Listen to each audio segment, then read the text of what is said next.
গতকালকেই তো আমি বুটগুলো ভিজিয়ে দিয়েছিলাম, আজকে কিন্তু সেটা সিদ্ধ করে নিয়েছি। আর যতটুকু আজকে রান্না করা প্রয়োজন ততটুকু রান্না করেছি, আর বাকি সমস্ত কিছু আমি কিন্তু বক্সে এবং পলিথিনে করে ফ্রিজে রেখে দিচ্ছি। এখন এগুলো আমি অনেকদিন ধরে খেতে পারবো। হ্যালো ভিউয়ার্স, আসসালামু আলাইকুম। আজকে কিন্তু তৃতীয় রমজান কিন্তু কোন দিক দিয়ে চলে গেল বোঝাই গেল না। রমজান মানে তো শান্তি আর শান্তি। রমজান মাসে না এতটা বেশি ভালো লাগে, যেটা কিন্তু আর কখনোই পাওয়া যাবে না। একটা মাস রমজান, এই রমজান মাসটা কিন্তু চলে গেলে আমরা অনেক অনেক বেশি মিস করব।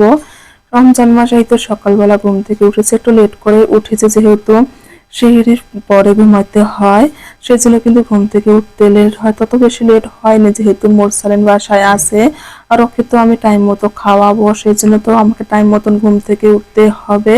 সকালবেলা ঘুম থেকে উঠে কিন্তু আমি ওকে 2টি রুটি বানিয়ে দিয়েছিলাম, ওটা খেয়েছে। আর রান্না বান্না করতে না এত বেশি ভালো লাগছিল না। মোরসানকে বলছিলাম, বাবা তুমি একটু মসুর ডাল একটু ভর্তা করে দিচ্ছি, এটা দিয়ে খাও, পরে আমি তোমাকে তরকারি রান্না করে দেবো। ও তো বলছিল ঠিক আছে। এই তো আমি একটু ভর্তা করে নিচ্ছিলাম, ভর্তাটা একটু বেশি করে নিচ্ছিলাম যাতে আমি ভর্তাগুলো দিয়ে একটু চপ বানাতে পারি। এই তো শর্ট করে রান্না বান্না করে কিন্তু ছেলেকে খাওয়াবো। আর এখন অলরেডি কিন্তু 1টা বেজে গেছে। মোরসানকে খাইয়ে কিন্তু আমার অন্যান্য কাজগুলো করতে হবে, আবার সন্ধ্যার জন্য কিছু রান্না করতে হবে। আর আমি তো চেষ্টা করছি বরাবরই যে 30টা রমজানে আমি সমস্ত ইফতার যতটুকু পারি কিন্তু বাসায় এটি করব, যেহেতু আমরা খুবই লোক সংখ্যা কম। আর এবার কিন্তু আমার লাইফে ফার্স্ট টাইম আমি একাই ইফতারি করছি, কেননা আমার বিয়ের পর থেকে কিন্তু পরিবারের সঙ্গে আমার ইফতারি করা হয়েছে, যেহেতু এবার আমরা বাহিরে আছি। এবার কিন্তু ফার্স্ট টাইম আমরা বাইরে ইফতারি করছি। আর এটা না আমার কাছে অনেক বেশি খারাপ লাগছে, কেননা আমরা যখন বাসায় ছিলাম তখন কিন্তু আমি সন্ধ্যা হলে সবাই একসঙ্গে বসে ইফতার তৈরি করতাম, সবাই একসঙ্গে খেতাম। এটা না অনেক বেশি মিস করছি, কিন্তু কি আর করার, যেটা পরিস্থিতি সেটা তো মেনে নিতেই হবে। এই তো আমার বুটগুলো সুন্দর করে ভিজে গেছে। ভাবছি অন্যান্য কাজগুলো করার আগে বুটগুলো একটু রাইস কুকারে বসিয়ে দিই, এদিকে রাইস কুকারে বুটগুলো সিদ্ধ হয়ে যাবে, আর বাকি সব কাজগুলো আমি সুন্দরভাবে করে নিতে পারবো। আমি কিন্তু বেশি কিছু দেইনি, এখানে সামান্য একটু হলুদ এবং লবণ দিয়ে কিন্তু সিদ্ধ করে নিচ্ছি, যেহেতু আমি যখন বুটগুলো রান্না করবো তখন কিন্তু আমি সমস্ত কিছু দিয়ে রান্না করব। এইদিকে তো বুট সিদ্ধ হতে অনেক বেশি সময় লাগছিল, অন্যদিকে কিন্তু আমি এক এক করে রান্নাটাও কমপ্লিট করে নিচ্ছি। আর আজকে কিন্তু সব রান্নাই একেবারে আপনাদের সঙ্গে শেয়ার করতে পারিনি, কেননা সবসময় কিন্তু সবকিছু শেয়ার করা সম্ভব হয় না, বাসায় তো অনেক কাজ থাকে। এদিকে রান্না বান্না করার পর কিন্তু আমি সমস্ত প্লেট ভাড়াগুলো ক্লিন করে নিচ্ছি, যেহেতু রমজান মাস আমি চেষ্টা করি সব কাজ একসঙ্গে গুছিয়ে রেখে দিতে।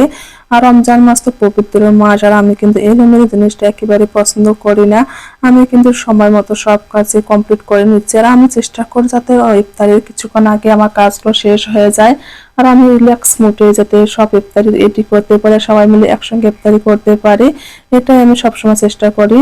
আর আপনাদের ঘরে কিছুটা ডিম নিয়ে এসেছিল, সেই ডিমের গায়ে এত বেশি ময়লা ছিল, আমি কিন্তু সুন্দর করে ভিমবার দিয়ে ক্লিন করে নিয়েছি, এখন সেটাই ফ্রিজে রেখে দিচ্ছি। আমার কিন্তু অলরেডি রান্নাগুলো কমপ্লিট হয়ে গেছে, এখন আমি কিন্তু বিছানাগুলো ক্লিন করে নিচ্ছি। এরপর কিন্তু বুটগুলো তো সিদ্ধ করে রেখেছিলাম, সেগুলো সুন্দর করে আমি ফ্রিজে রেখে দেবো। আর আমার যতটুকু আজকে প্রয়োজন ততটুকু কিন্তু রান্না করে ফেলেছি। রমজান মাসে কিন্তু সবসময় শুয়ে বসে থাকলে না একদম খারাপ লাগে, মনে হচ্ছে যেন ক্লান্তি বোধটা বেশি হয়ে যায়। সেই জন্য আমার মনে হয় কিছু না কিছু কাজের মধ্যে থাকলে রোজা রাখছে এটা কিন্তু কখনোই মনে হবে না। সবসময় শুয়ে বসে থাকলে না একদমই খারাপ লাগবে, সেই জন্য আমি কিছু না কিছু করার চেষ্টা করি।